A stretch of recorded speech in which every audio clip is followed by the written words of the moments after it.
تو آپ کہاں جا رہا ہے ملک, سمجھ نہیں آ رہا ہے اس میں. عظیم انور صاحب کو رک کر لیتے ہیں. عظیم صاحب, جماعت اسلامی نے پی ٹی آئی کا ساتھ دینے کا کہا تھا, لیکن انہیں تو نہیں پتا تھا کہ پی ٹی آئی پہ اتنا برا وقت آ جائے گا کہ زوال کا وقت جو ہے ان کا شروع ہو گیا, اور ایک کے بعد ہم ایک دیکھ رہے ہیں کہ پی ٹی آئی کی جو وکٹ ہے وہ گر رہی ہے. کیا لگتا ہے آپ کو, آپ نے پی ٹی آئی کو چوز کیا اور پھر اس کے بعد 9 مئی کے واقعات ہو گئے, اور اب کیا آنے والے وقتوں میں ہم ایسا دیکھیں گے کہ میر جو ہے وہ جیالہ ہو گئے, یعنی کہ مرتضی وہاب ہوں گے؟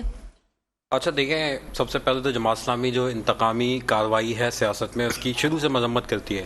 جی, ماضی میں یہ چیزیں ہوئی تو ماضی میں بھی جماعت اسلامی کا کردار آپ کے سامنے ہے کہ کبھی بھی اس عمل کو جو ہے جماعت اسلامی نے تحسین کی نگاہ سے نہیں دیکھا, بلکہ اس کی مذمت کی, اور اس حوالے سے کوئی بھی ریکنسیلیشن کے حوالے سے اگر کوئی کوششیں ہوئی تو جماعت اسلامی نے, ایون سراج الحق صاحب نے ابھی ایک بڑا اچھا رول پلے کرنے کی کوشش کی کہ دونوں ساری پی ڈی ایم کی جماعتوں کو, پاکستان تحریک انصاف کو آن بورڈ لے کر, اور یہ جو کرائسس ہے جس طرح بھائی نے ذکر کیا, اس کرائسس سے پاکستان کو کس طرح سے نکالا جائے کہ ہم بیٹھ کے کوئی ایک, جب تک دیکھیں پولیٹیکل اسٹیبلٹی نہیں ہوگی ملک میں, اس وقت تک اکنامک اسٹیبلٹی بھی پاسبل نہیں ہے. تو اس کے لیے اکنامک اسٹیبلٹی کے لیے پاسبل نہیں ہے جب تک پولیٹیکلی اسٹیبل نہیں ہوگا ملک, اور جماعت اسلامی اسی کے لیے کوششیں کر رہی ہے.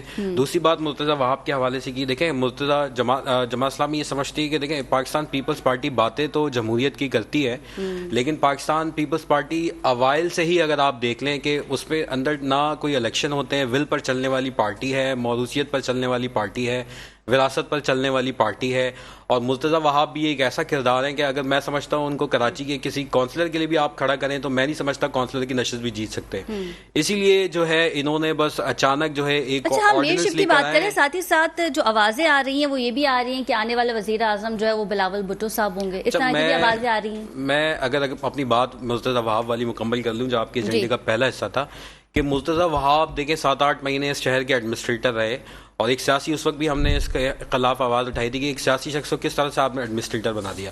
اس کے بعد انتہائی متنازع ایڈمنسٹریٹر جو موروثیت کی بنیاد پہ, ان کا میرٹ یہ ہے کہ اپنی والدہ کو انہوں نے ریپلیس کیا ہے. ان کی والدہ کا ایک پولیٹیکل کیریئر تو ہمیں سمجھ میں آتا ہے, مرتضی وہاب کا پولیٹیکل کیریئر مجھے بتائے نا پاکستان کی یا کراچی کی پولیٹکس میں ان کا کیا کنٹریبیوشن ہے. ایک ایسے پیرا شوٹر کو, پیرا ٹروپر کو آپ نے لا کے ان کی پارٹی کے اندر جو ہے آوازیں آنی شروع ہو گئی ہیں. بات تو یہ بھی ہوتی ہے کہ آپ نے عمران خان صاحب کے ساتھ اتحاد کیوں, کہ انہوں نے تو 9 مئی کے واقعات کے بعد جو ہے ان کی پوزیشن ہے وہ تو متاثر ہو چکی ہے. آپ کہہ رہے ہیں کہ مرتضی وہاب کا کیا کریکٹر ہے پالیٹکس میں, میں وہی کہہ رہا ہوں نا, میں پیپلز پارٹی کا آپ کو کریکٹر بتا رہا ہوں کہ انہوں نے ایک ایسے شخص کو نامینیٹ کیا.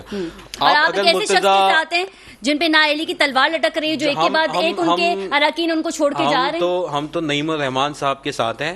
نعیم الرحمان کراچی کی آواز ہے, کراچی کے دلوں کی دھڑکن ہے. کراچی میں کسی وسائل کے بغیر نعیم الرحمان کام کر رہا ہے ہر ایشو پہ, چاہے وہ بیریئر ٹاؤن کا ایشو ہو, کے الیکٹرک کا ایشو ہو, ناگرا کا ایشو ہو. تو آپ نے کسی وسائل کے اوپر ہی کی ہوگی نا. وسائل سے مراد یہ کہ ہمارے اپنے وسائل, میں وہی کہہ رہا ہوں نا, وہ ہمارے اپنے وسائل ہے نا. ہمارے پاس وہ ٹیکسوں کا یا کرپشن کا, ہمارے پاس کوئی گورنمنٹ آفس تو نہیں کہ آپ ہم پہ کلیم کریں کہ ہمارے پاس کوئی ٹیکس کا پیسہ ہے اور اس کو ہم مس یوٹیلائز کر رہے ہیں. ہاں, پاکستان پیپلز پارٹی یہ کام کر رہی ہے کہ جو ہارس ٹریڈنگ کرتی ہے وہ آپ کے ٹیکسوں کے پیسے سے کر رہی ہے, میرے ٹیکسوں کے پیسے سے کر رہی ہے, ہمارے ٹیکس کے پیسوں سے ہم سی. تو دیکھیں ابھی اس وقت قانونی طور پر اور آئینی طور پر جو ایک جماعت اسلامی اور پی ٹی آئی کا اس کراچی میٹروپولیٹن کارپوریشن کے میئر کے لیے جو ایک کنسنسس ہوا ہے, ہمارے نمبر زیادہ ہیں. تو آئینی طور پر, اخلاقی طور پر اور قانونی طور پر تو جماعت اسلامی کا میئر ہوگا. ہاں, اگر کوئی غیر آئینی طور پر, غیر قانونی طور پر کوئی ہارس ٹریڈنگ کرے گا جو کہ آپ کے ٹیکس کے پیسے سے, میرے ٹیکس کے پیسے سے کرے گا, وہ پیپلز پارٹی اس کے لیے تیار بیٹھی ہے. تو ہم نے تو ان کو ایکسپوز کیا ہے, ماضی میں بھی ایکسپوز کیا اور اب بھی انشاءاللہ ایکسپوز کریں گے. اور دیکھیں کون سی ایسی میتھمیٹکس ہے, مجھے سمجھا دینا آپ کے, ہمارے نمبر 193 ہیں اس الائنس کے بعد, اور اس کے علاوہ فلور کراسنگ ہو نہیں سکتی اس ہاؤس کے اندر. اس ہاؤس کے اندر شو آف ہینڈ ہے, کوئی خفیہ بیلٹنگ نہیں. یہ آپ کا ایس این جی کہتے ہیں نا, جو local government Sindh local government order ہے. تو مجھے بتائیں کون سا ایسا فارمولا ہے کہ پاکستان پیپلز پارٹی کا میئر آ جائے گا, اس کے نمبر ہی نہیں ہے. تو اگر پاکستان تحریک انصاف کا کوئی بھی پارٹی ٹکٹ ہولڈر جیتا ہے تو بیسکلی ہی از آمن by law, he is obliged to support his party, اس پارٹی ڈیسیجن, اس پارٹی چیئرپرسن ڈیسیجن. اور وہ خان صاحب نے بھی اس حوالے سے جو ہے وہ ساری چیزیں سامنے.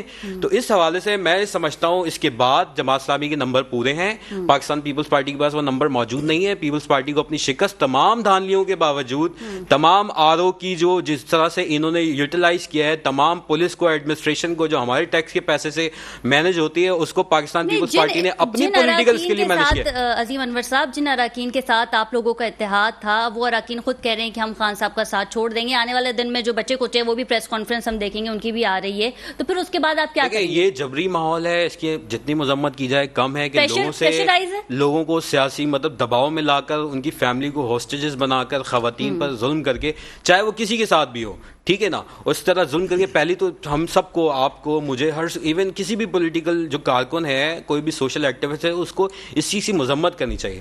دوسری بات دیکھیں, کراچی کے حوالے سے میں بتاؤں کہ کراچی میں انہوں نے یہی کام شروع کر دیا کہ 9 جو مئی کا ثانیہ, وہ کراچی میں تو اس طرح کی چیزیں نہیں ہوئی الحمدللہ. کراچی میں کیا ریزن ہے پھر آپ کے پاس کہ لوگوں کو آپ جو ہے اس طرح سے جو ہے وہ ہوسٹیجز بنانے کی کوشش کر رہے ہیں, لوگوں کو پریشرائز جو ہے ہراس کرنے کی کوشش کر رہے ہیں. تو ہم تو دیکھیں, ہم پاکستان تحریک انصاف کے کئی لوگ ایسے جو اس کے اندر کسی طرح سے انوالو نہیں تھے, جماعت اسلامی, تو سب کے ساتھ ان کو ہم نے چھڑوایا, ہم نے تھانوں سے جا کے, جیلوں سے جا کے چھڑوایا. انشاءاللہ ہم اپنی مینڈیٹ کی, کراچی کے لوگوں نے جو مینڈیٹ دیا اس کا پورا تحفظ کریں گے, اس مافیا کو ایکسپوز کریں گے, اور اگر کوئی غیر آئینی غیر قانونی طریقے سے کوششیں کرے گا تو انشاءاللہ پوری سیاسی تاریخ کے اندر اپنی صحیح مل یاسر صاحب, آپ کو میری آواز آ رہی ہے؟ جی بالکل, آپ کی آواز آ رہی ہے مجھے. یاسر صاحب, سب سے پہلے تو ماننا پڑے گا پاکستان پیپلز پارٹی کی قابلیت کو, جس طرح کی اسٹریٹجی اور پلاننگ زرداری صاحب کرتے ہیں, کیونکہ ہم کہتے ہیں کہ پی ٹی آئی پہ زوال کا وقت آیا ہوا ہے. در حقیقت تمام جماعتیں اس وقت سروائیو کر رہی ہیں سوائے پاکستان پیپلز پارٹی کے. چودھری سرور نے بھی ملک کی معیشت نہ سنبھلنے پہ نون لیگ کو جو ہے اس کا قصوروار کہہ دیا کہ جی آپ سے معیشت جو ہے وہ نہیں سنبھلی جا رہی ہے. لیکن پروٹوکول اپنی جگہ ہیں, باقی چیزیں اپنی جگہ ہیں, یہ تو ہر کوئی لینے کے لیے آ جاتا ہے. لیکن پاکستان پیپلز پارٹی نے وزیر اعظم اپنا نہیں بنایا, شہباز شریف کو کہا شہباز شریف صاحب جی آپ وزیر اعظم بن جائیں, اور فارن منسٹری کی جو منسٹری ہے وہ بلاول صاحب نے لے لی. تو بڑی ہی اچھی اسٹریٹجی تھی, کیونکہ اب جو عوام کو غصہ ہے وہ صرف نون لیگ پہ اور وزیر اعظم شہباز شریف صاحب پہ. زرداری صاحب کو تو کوئی کچھ کہہ ہی نہیں رہا, جبکہ آپ اتحادی ہیں. تو کافی ایک سیف سائڈ مل گیا آپ لوگوں کو, پاکستان پیپلز پارٹی کو. میرا خیال ہے کہ جو بھائی جماعت اسلامی والے, مجھے آپ کی آواز نہیں آ رہی, پلیز مجھے ان کی آواز نہیں آ رہی ہے. آپ کو آواز آ رہی ہے میری؟ جی اب بولیں. آواز آ رہی ہے آپ کو؟ جی آ رہی ہے. میرا خیال ہے کہ جو بھائی بیٹھے ہیں جماعت اسلامی والے, پہلے تھوڑی جو انہوں نے باتیں کی ہیں ان کا میں جواب دے دوں, اس کے بعد پھر آپ کی بات پہ آتا ہوں میں. میرا خیال ہے میرے بھائی نے بار بار الفاظ یوز کیے کہ جی ٹیکس کے پیسے سے یہ کریں گے, ٹیکس کے پیسے سے وہ کریں گے. بھائی آپ کی تو مذہبی تنظیم ہے, آپ تو اسلام کے نام پر, اللہ اور اس کے رسول کے نام پر پوری دنیا چندہ لیتے ہیں. وہ چندہ آپ لگاتے ہیں سیاست کے اوپر. پوری کراچی میں آپ نے اربوں روپے کی کیمپین چلائی اپنے میئر بنانے کے لیے. وہ پیسے آپ نے کہاں سے لائے؟ آپ کی سیاسی تنظیم ہے, آپ کی مذہبی تنظیم ہے. اللہ اور رسول کے نام پہ جو چندہ لیتے ہو آپ, وہ چندہ آپ استعمال کرتے ہو سیاسی مفادات کے لیے, اور آپ کہتے ہو کہ جی یہ ہو گیا وہ ہو گیا. پہلی بات. دوسری بات, آپ کہہ رہے ہیں جی مرتضیٰ آپ تو پیراشوٹر ہے. بھائی کیسی بچوں والی باتیں کر رہے ہیں آپ ٹی وی بیٹھ کے. مرتضیٰ آپ ایک پڑھا لکھا بندہ ہے, ایک لندن سے اس نے بارڈ لا کیا ہوا ہے, ایک بیرسٹر لیول کا ایک انسان ہے, ایک میچور, ایک پڑھا لکھا, ایک سویلائز پولیٹیشین ہے پاکستان کا. اور اس کی والدہ کا اگر پولیٹیکل کیریئر ہے تو اس میں کیا قصور ہے؟ اس کا بینیفٹ ہے. میڈم فوزیہ وہاب کا پورا کیریئر بنا کسی داغ کے رہا ہے. وہ ایک بہت ہی اچھی, نفیس, اچھی پڑھی لکھی اور بہترین خاتون پولیٹیشین تھی پاکستان پیپلز پارٹی کی. ہمیں آج بھی ان پر فخر ہے, یہ ان کا فرزند ہے. اس کے علاوہ جتنا عرصہ بھی وہ ٹکٹ رہے کراچی کے, جو انہوں نے ڈیلیور کیا ہے, آپ جا کے کراچی میں دیکھیں, آپ جا کے لیاری میں دیکھیں, آپ جا کے ویسٹ میں دیکھیں, آپ جا کے لیفٹن ڈیفینس میں دیکھیں, جو روڈ انہوں نے بنوائے, جو پارکس انہوں نے بنوائے, جو کرکٹ کے گراؤنڈ انہوں نے بنوائے, بہترین کام کیا انہوں نے کراچی کے اندر. یہ اس کا میرٹ ہے سب سے پہلی بات. دوسرا وہ کراچی کا باشندہ ہے. یہ کام تو نہیں ہے نا, یہ کام تو نہیں ہے نا. آپ سرکاری اسکولز کی حالت دیکھ لیں, آپ روڈز کی حالت دیکھ لیں, پھر ساتھ ہی ساتھ آپ یہ دیکھیں کہ ہیلتھ پہ کتنا بجٹ ہے جو لگ رہا ہے یا نہیں لگ رہا. مجھے میری بات ایک پوری کرنے دیں نا, میرا سنیں نا جی. دوسری بات, مرتضیٰ وہاب کراچی کا باشندہ ہے, وہ کراچی کا بیٹا ہے. آپ جس میئر کی بات کر رہے ہیں وہ کراچی کا بندہ ہی نہیں ہے, وہ باہر سے لایا ہوا بندہ ہے, وہ کا بندہ ہی نہیں ہے. آپ کیسی باتیں کر رہے ہیں؟ پیپلز پارٹی نے مسلسل 15 سال سے کراچی کی خدمت کی ہے, سندھ کی خدمت کی ہے. جو پیپلز پارٹی نے کام کیا ہے, آپ جماعت اسلامی کرتے ہو. بھائی آپ کا اتحاد تھا پی ٹی آئی کے ساتھ. اس پی ٹی آئی نے 9 ماہ کے واقعے میں پی ٹی آئی نے کیا کیا؟ کراچی میں کیا ہوا, لاہور میں کیا ہوا, پشاور میں کیا ہوا, کوئٹہ میں کیا ہوا, پنڈی میں کیا ہوا؟ آج بھی آپ کہہ رہے ہیں پی ٹی آئی کر رہے ہیں. کیسی بچوں والی باتیں کر رہے ہیں آپ بھائی؟ دوسری سب سے آپ تو ہمیں داد دیں, پاکستان پیپلز پارٹی وہ واحد پارٹی ہے جس نے شو آف ہینڈز کے ذریعے میئر کا انتخاب کرنے کی بات کی ہے. اس سے زیادہ میرٹ کیا ہوگی پاکستان میں؟ کیسی باتیں کر رہے ہیں آپ کہ یہ کریں گے, وہ کریں گے, دھاندلی کریں گے, یہ کریں گے. بھائی شو آف ہینڈز جب ہوگا تو دھاندلی کہاں سے ہوگی؟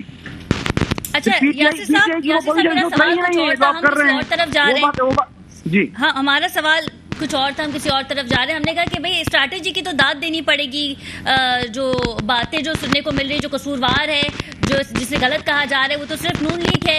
زرداری صاحب تو بالکل ہی سیف سائڈ ہو گئے, منسٹری دلا دی بلاول بھٹو صاحب کو, اور جی اب کہا کہ بھی منسٹری آ گئی ہے ہمارے پاس, اب آئی ایم ایف سے جو معاہدہ ہوگا اس میں ہم نون لیگ کو کہیں گے, جو مہنگائی کا ریشو بڑھے گا اس میں ہم نون لیگ کو کہیں گے, ڈالر کی قیمت میں اضافہ ہو جائے گا اس میں ہم نون لیگ کو کہیں گے, دیگر چیزوں میں جو اضافہ ہو جائے گا, اشیاء خوردنوش کی قیمتوں میں اضافہ ہو جائے گا اس میں ہم نون لیگ کو کہیں گے. تو زرداری صاحب کو تو یہاں کوئی کچھ نہیں کہہ رہا.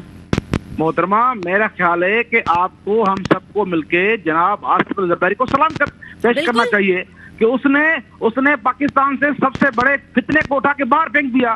اس نے پی ڈی ایم کو مضبوط کیا, ساری جماعتوں کو ساتھ لے کے. جس شخص نے پاکستان کو اس صورتحال میں پہنچایا ہوا ہے, جس شخص نے آئی ایم ایف سے اپنا معاہدہ ختم کر دیا, جو شخص سوائے سیاسی انتقامی کارروائیوں کے کچھ بھی نہیں کر رہا تھا, اس بندے کو اٹھا کے انہوں نے باہر پھینکا ہے. آپ زرداری صاحب کو سلام پیش کریں, وہ خود وزیر اعظم نہیں بنے, بیٹے کو وزیر نہیں بنایا, کسی پارٹی کے بندے کو نہیں بنایا, اس نے دوسری پارٹی کا بندہ, اس نے دوسری پارٹی کو عزت دی. زیادہ مہنگائی تھی یہ اب پی ڈی ایم کی 13 جماعتوں کی حکومت میں زیادہ مہنگائی ہے, 13 ماہ میں کتنا فرق آ گیا ہے. سوال یہ ہے, مجھے آپ بات پوری کرنے دے گی تو میں آگے جاؤں گا نا. جی پلیز کریں پلیز. میری صرف آپ کی سوال کا میں جواب دے رہا ہوں کہ دیکھیں ان کا بہت بڑا دل ہے, وہ وزیر اعظم خود نہیں بنے, اس نے بیٹے کو وزیر نہیں بنایا, اس نے پارٹی سے کسی بندے کو وزیر نہیں بنایا. انہوں نے نواز لیگ کے پریزیڈنٹ جناب شہباز شریف کو پرائم منسٹر بنایا, انہوں نے ساری منسٹری ہم کو دے دی. آپ کو شاید یہ بات یاد ہے کہ نہیں ہے, وہ بات ریکارڈ موجود. انہوں نے کہا تھا کہ میں چاہتا ہوں کہ ہم گورنمنٹ میں کوئی منسٹری نہ لیں, میں نے اپنے دوستوں کو منع کیا ہے, لیکن دوست کہہ رہے ہیں کچھ منسٹری ہمیں لینی چاہیے. وہ جسٹ کچھ منسٹری آپ کے جواب میں سوال ہے, آپ نے کہا زرداری صاحب کا دل بہت بڑا تھا, انہوں نے کہا جی ہمیں منسٹری نہیں چاہیے, شہباز شریف صاحب جو ہیں وہ وزیر اعظم بن جائے. چلے ٹھیک ہے, یہ بھی ہو سکتا ہے کہ انہیں پتا تھا کہ ملک اس معاشی بحران سے گزر رہا ہے تو میں ذمہ داری نہیں لیتا, ایسا بھی تو ہو سکتا ہے. اور یہ بھی ہو سکتا ہے کہ انہوں نے اتحاد کیا ہو کہ ٹھیک ہے شہباز شریف صاحب آپ وزیر اعظم بن جائیں, ہمارے نیب کے کیسز جو ہیں وہ ختم کروا دیں, ایسا بھی تو ہو سکتا ہے. میرا سنیں بیوی, میرا سنیں, جب بھی ملک میں کوئی مشکل صورتحال ہوتی ہے, چاہے وہ سیاسی ہو چاہے معاشی ہو, تو ہمیشہ آصف زرداری صاحب ہیں جو کھل کر سامنے آتے ہیں, جو پریس کانفرنس کرتے ہیں, جو انٹرویوز دے کے چیزوں کو اور دنیا کو عوام کو بتاتے ہیں کہ ملک کی یہ صورتحال ہے, انشاءاللہ چیزیں ٹھیک ہو جائیں گی. آج بھی وہ ذمہ دار لیتے ہیں چیزوں کی. دیکھیں نا, پی ڈی ایم ہمارا مشترکہ فورم ہے ڈیموکریٹک فورسز کا, پیپلز پارٹی اس کا حصہ ہے. ہم کیونکہ اس کو لیڈ نہیں کر رہے, نواز لیگ کا پرائم منسٹر بیٹھا ہوا ہے پاکستان میں, لیکن کیونکہ ہماری گورنمنٹ ہے ہم اس کو آن کرتے ہیں. باقی جو حالات ملک کے ہیں وہ آپ کو بتائے, سب کو بتائے, بھائی جو بیٹھے ہیں ان کو بتائے یہ حالات کس نے بنائے, یہ معیشت کا بیڑا گرک کس نے کیا ہے, یہ پیٹرول کس نے مہنگا کیا. یہ سوال ہے میرا محترمہ, بالکل دوسرا میں آپ کی طرف آتی ہوں. ارسلان صاحب یہاں بریک کا کہا جا رہا ہے, بریک کے بعد واپس آئیں گے اور گفتگو کو جو ہے وہ پھر سے شروع کریں گے. Will be right back after a short commercial break. Stay with us.